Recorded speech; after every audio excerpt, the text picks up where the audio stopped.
Property విషయంలో confusion గా ఉన్నారా? గేటెడ్ కమ్యూనిటీలో ఫ్లాట్ తీసుకోవాలా లేదా విల్లా తీసుకోవాలా?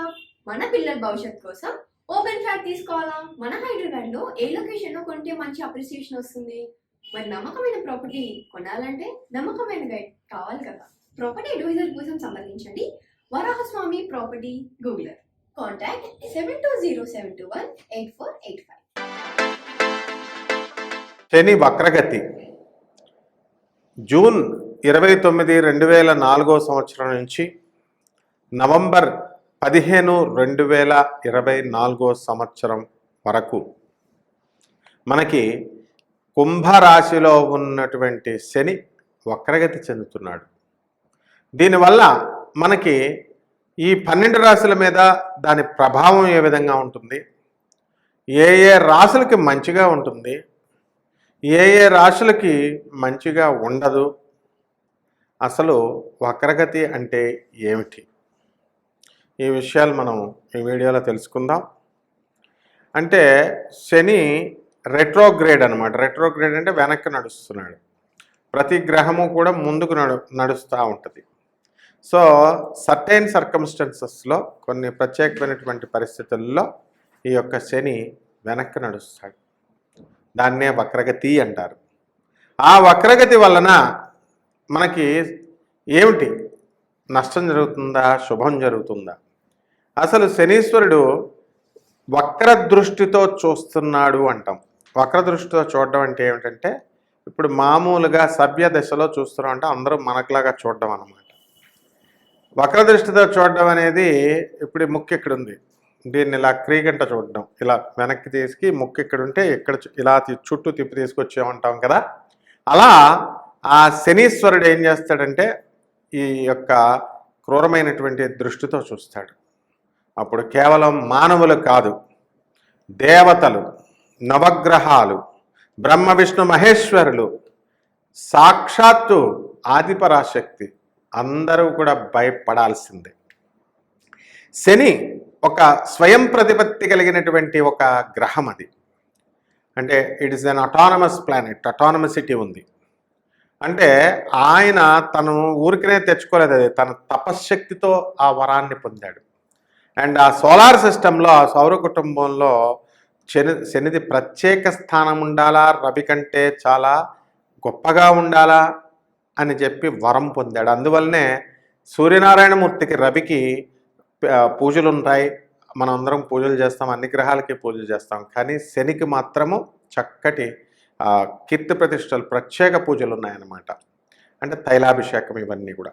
అందువల్ల ఎప్పుడైతే ఈ యొక్క సూర్యనారాయణమూర్తిని, శనిని అవమానించాలని చెప్పి అక్కడ నవమండాలలో ఒక స్థానం, సీట్ ఇవ్వాలి, ఆయనకి ఆసనం ఇవ్వాలి. అప్పుడు శనీశ్వరుడు ఏంటంటే సహజంగా ఆయన తన తల్లిని సరిగ్గా చూడలేదు అనేటటువంటి దృష్టితో తన తండ్రి అయినటువంటి సూర్యనారాయణమూర్తి మీద కోపం ఉండేది. దాంట్లో శనీశ్వరుడు తప్పేమీ లేదు, మాతృభక్తి ఎక్కువ. అందువలన ఎవరికైతే శనికి సభ్యదశలో ఉంటాడో వాళ్ళకి తల్లి పట్ల ఆరాధనా భావన ఎక్కువ ఉంటుందన్నమాట. అప్పుడు బంగారం కుర్చీలో కూర్చోబోతుంటే ఇది బృహస్పతిది అంటాడు, వెండి కుర్చీలో కూర్చోబోతుంటే ఇది చంద్రుడిది అని, ఇలా ప్రతిదీ రాగి కుర్చీలో కూర్చోబోతుంటే ఇది కుజుడిది అని చెప్పి సూర్యనారాయణమూర్తి రవి అవమానిస్తాడు శనిని. అప్పుడు లోహం కుర్చీ ఆఖరిగా మిగిలితే ఆ లోహం కుర్చీలో కూర్చోబెడతాడు, ఇనప కుర్చీలో. అప్పుడు శనీశ్వరుడు ఏమంటాడంటే ఈ లోహానికే నేను వైభవాన్ని తీసుకొస్తాను అని చెప్పి తన త్రిశూలాన్ని తెచ్చుకొని, కర్మకారకుడైనటువంటి ఆయన, కర్మఫల దాత ఆయన వచ్చి దర్జాగా ఆ కుర్చీలో కూర్చుని ఆ యొక్క ధర్మానికి నిష్పక్షపాతంగా ఇస్తాడు. ఈ వక్ర దృష్టిలో ఉన్నప్పుడు శనీశ్వరుడు ఎటువంటి వాడినైనా సరే కొమ్ములు విరిచేస్తాడనమాట. అంటే మానవుడు చేసుకున్నటువంటి కర్మలు, తప్పుడు పనులు, మరి దానికి దుఃఖము ఫలితంగా వస్తుంది. మంచి పనులు చేస్తే మనకి మంచి ఫలితాలు వస్తాయి. మనకి సంచిత కర్మలు, ఆగామి కర్మలు, ప్రారబ్ధ కర్మలు అని చెప్పేసి మనం చాలా రకాల కర్మలు ఉన్నాయి. సంచిత కర్మలు అంటే క్యుములేటివ్, మనం 7 జన్మల నుంచి, ఒక 20 జన్మల నుంచి వచ్చినటువంటి క్యుములేటివ్, దీన్ని సంచిత కర్మ అంటాం. ఈ కర్మలన్నీ కూడా మనం పోగొట్టుకోవాలి. అందువలన ఈ యొక్క శని యొక్క క్రూర దృష్టితో మనకి చూసినప్పుడు మనకి శని జన్మరాశిలో ఉన్నటువంటి కుంభరాశికి వక్రదృష్టితో చూసినప్పుడు మధ్యమ ఫలితాలు ఇస్తాడు. అలాగే శని మరి మీనరాశిలోకి వెళ్ళినప్పుడు మనకి మధ్యమ ఫలితాలు ఇస్తాడు. ఆ తర్వాత మేషరాశిని చూసేటప్పుడు జన్మంలో ఉన్నటువంటి ఆ శని చక్కటి స్థానాన్ని మంచి దశని ఇస్తాడు.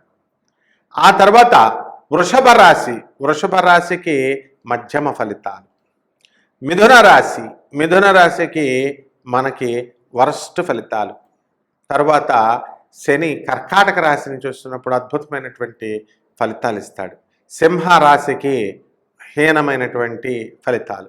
కన్యా రాశికి మధ్యస్థ ఫలితాలు. తర్వాత తులారాశికి ఏమీ బాగుండదు. ఆ తర్వాత వృశ్చిక రాశికి బ్రహ్మాండంగా ఉంటుంది. తర్వాత ధనుస్సు రాశికి బ్రహ్మాండంగా ఉంటుంది. తర్వాత వచ్చినటువంటి మకర రాశికి యావరేజ్గా ఉంటుంది. ఈ విధంగా ఈ 12 రాశుల మీద మనకి ఈ శని వక్రగతి పడుతుందన్నమాట. Hi, my name is Gautam and I actually stay in Malkajgiri itself. Like, I had this back pain.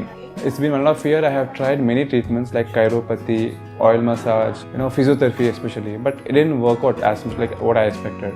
I strongly suggest homeopathy because నేను personally allopathy చాలా suffer అయినా, and I definitely do not recommend allopathy. You people can carry on with the homeopathy. Area Malkajgiri and doctor name is like Nageshwar Rao and the clinic name is Neocare Homeopathy. కర్కాటక రాశి. ఈ కర్కాటక రాశి వారికి ఈ శని వక్రగతి June నెల 29వ తేదీ 2024 సంవత్సరం నుంచి నవంబర్ 15, 2024 సంవత్సరం వరకు కలిగేటటువంటి ఈ కర్కాటక రాశిపై అవి చూపించేటటువంటి ప్రభావాలను ప్రొఫెసర్ డాక్టర్ ముల్లపూడి సత్యనారాయణమూర్తిని నేను మీకు తెలియజేస్తున్నాను. ముందుగా ఈ కర్కాటక రాశి వారంతా కూడా చాలా దిగాలుగా ప్రతి పని 2 సార్లు చేయడం, మరి అయితేనే తప్ప సక్సెస్ అనేటటువంటిది రాకపోవడం ఇలా జరుగుతూ ఉంది. ఇప్పుడు ఈ కర్కాటక రాశి వారికి శని వక్రగతి వలన అద్భుతమైనటువంటి ఫలితాలు అనేటటువంటివి రావడానికి అవకాశాలు ఉన్నాయి. అలాగే లాభ గురుడు మిమ్మల్ని ఎక్కడికో తీసుకువెళ్ళిపోతాడు. అందువలన ఈ యొక్క వృత్తి, వ్యాపార, ఉద్యోగ విషయాలలో మీకు సుస్థిరమైనటువంటి భద్రత ఉద్యోగ విషయంలో ఉంటుంది. జీతాలు కూడా ఎక్కడికో పెరిగిపోతాయి. కాబట్టి మీరంతా కూడా ఆర్థికంగా మనిషి బలపడతారు. కాబట్టి ఇక ఏ విధమైనటువంటి సందేహాలు మీకు అవసరం లేదు, ముందుకు దూసుకొని వెళ్ళిపోతారు. అలాగే ఈ యొక్క కర్కాటక రాశి మహిళలు ఎవరైతే ఉన్నారో మరి అటువంటి వాళ్ళంతా కూడా మనశ్శాంతితో మీరు ఉండడం అనేటటువంటిది జరుగుతుంది. మీరు కనుక ప్రేమ వ్యవహారాల్లో కనుక ఇరుక్కున్నట్లయితే వాళ్ళు ఖచ్చితంగా మిమ్మల్ని మోసం చేయడం అనేటటువంటిది జరుగుతుంది. కాబట్టి విద్యార్థులు ముఖ్యంగా ఇటువంటి డిస్ట్రాక్షన్స్కి వెళ్లకుండా మీ చదివేదో మీరు చూసుకుంటే ఈ శని వక్రగతి టైంలో మీకు చక్కగా సహాయం చేసి ఉన్నత శిఖరాలపైన మిమ్మల్ని నుంచోపెడతాడు. ప్రభుత్వ ఉద్యోగాల కోసం పరీక్షలు రాస్తున్నటువంటి వాళ్ళందరూ కూడా బ్రహ్మాండంగా మీరు పాస్ అయ్యి అద్భుతమైనటువంటి సంచలనాలను మీరు చేయడం జరుగుతుంది. అలా కాకుండా మాకు ఫ్రెండ్స్ ఉన్నారండి, మేము ఫ్రెండ్స్తో మాట్లాడాలండి, వాట్సాప్ చాటింగ్లు చేయాలండి, వీడియో కాల్ చేసుకోవాలండి అనుకున్నప్పుడు ఖచ్చితంగా మీకు నష్టపోవడానికి అవకాశాలు ఉంటాయి. కాబట్టి రైతులు ముఖ్యంగా ఈ రైతులు మంచి పంటలు వేస్తారు, అద్భుతంగా మీరు సాధిస్తారు. ఆ తర్వాత ఈ యొక్క కర్కాటక రాశి వారికి అష్టమ శని దోషం కూడా ఉంది. కాబట్టి ప్రతి పని కూడా ఎంతవరకు మీకు పెండింగ్ వస్తుంది. అయితే గురుబలం మీకు వచ్చేసింది కాబట్టి చక్కగా ఈ పనులన్నీ కూడా కదలడం ప్రారంభిస్తాయి. అండ్ ఈ కాంట్రాక్టర్స్ ఎవరైతే ఉన్నారో R&Bలో కానీ మున్సిపాలిటీలో కానీ వీళ్ళ బిల్స్ అన్నీ కూడా రాకుండా బెంచ్ మీద ఆఫీస్లోనే ఉండిపోయినాయి. అటువంటివన్నీ కూడా బిల్స్ అన్నీ కూడా క్లియర్ అవ్వడానికి అవకాశాలు ఉంటాయి. చార్టర్డ్ అకౌంటెంట్లు, లాయర్లకి, లైసెన్స్డ్ సర్వేయర్లకి, అలాగే లైసెన్స్డ్ ఇంజనీర్లకి వీళ్ళందరికీ కూడా బ్రహ్మాండమైనటువంటి ఆదాయం ఉంటుంది.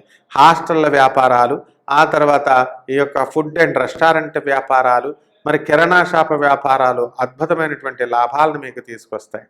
ఇక ఇనప వ్యాపారము, ఆయిల్ వ్యాపారాలలో మీరు లాస్ అవ్వడానికి అవకాశాలు ఉన్నాయి. అందుకని సెకండ్ హ్యాండ్ వెహికల్స్ కనుక మీరు కొని ఆ సెకండ్ హ్యాండ్ బండులు కనుక మీరు తిప్పినట్లయితే ఖచ్చితంగా మీరు ఇళ్ళు కూడా అమ్మేసుకోవాల్సినటువంటి అవసరం మీకు ఏర్పడుతుందన్నమాట. రెమెడీస్. ఈ శని వక్రగతి 2024 సంవత్సరంలో జూన్ 30వ తేదీ నుంచి నవంబర్ 15 వరకు వచ్చింది కాబట్టి మనము ఈ 12 రాసులకి కలిపి ఏమిటి మనం చేయాల్సినటువంటి రెమెడీ అంటే ఈ యొక్క శని జన్మంలో, తర్వాత ఏలినాటి శని జరుగుతున్నప్పుడు, అలాగే అర్ధాష్టమ శని, అష్టమ శని కంటే తీవ్రమైనటువంటి శాంతి చేసుకోవాల్సినటువంటి అవసరం ఈ శని వక్రస్థితిలో ఉన్నప్పుడు ఉంటుంది.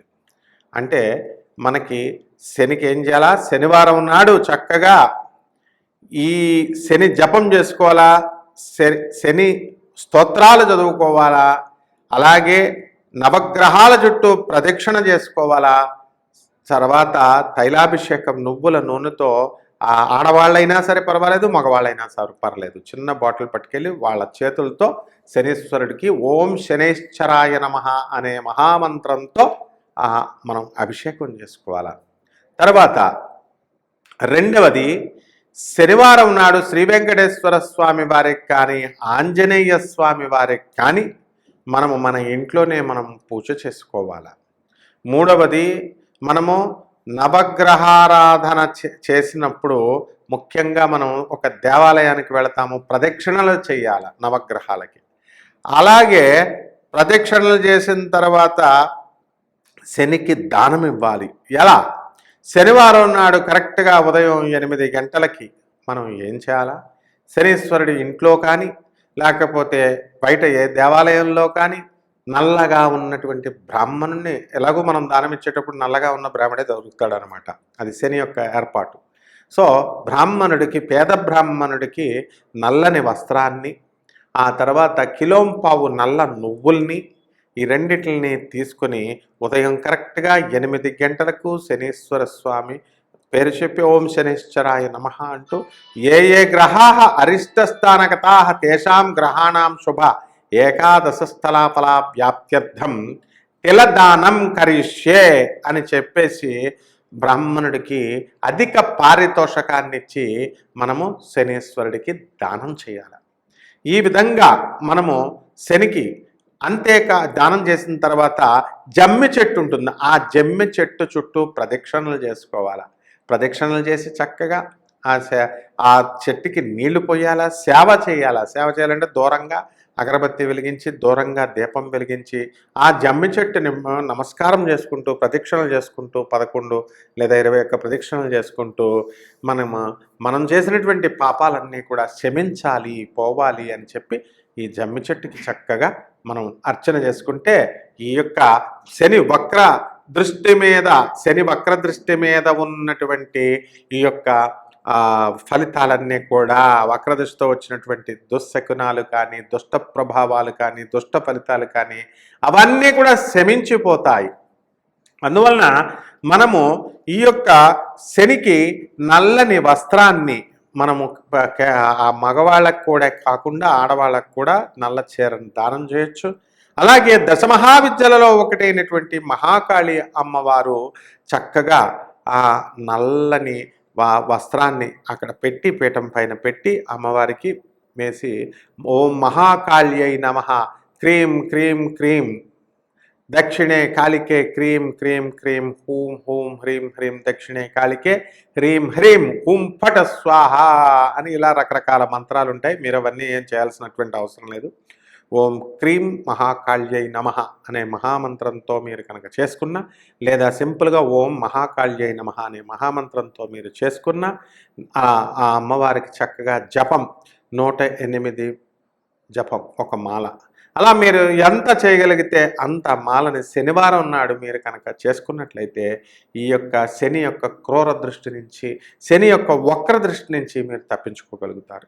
ఆ తప్పించుకోవడం వల్ల మీకేమవుతుందండి అంటే వాహనాలు కొత్తగా కొనుక్కుంటారు, ఆ తర్వాత ఇళ్ళు లేనటువంటి వాళ్ళు ఇల్లు కొంటారు, స్థలాలు లేనటువంటి వాళ్ళు స్థలాలు కొంటారు.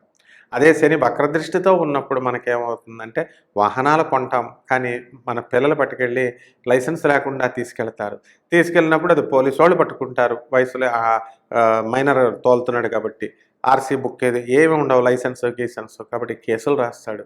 పిల్లవాడు చేసిన తప్పుకు మీరు తల్లిదండ్రులు మీ పైన కేసులు రాస్తారు. ఇలా అనవసరమైనటువంటి విషయాల్లో ఇరుక్కుంటారు.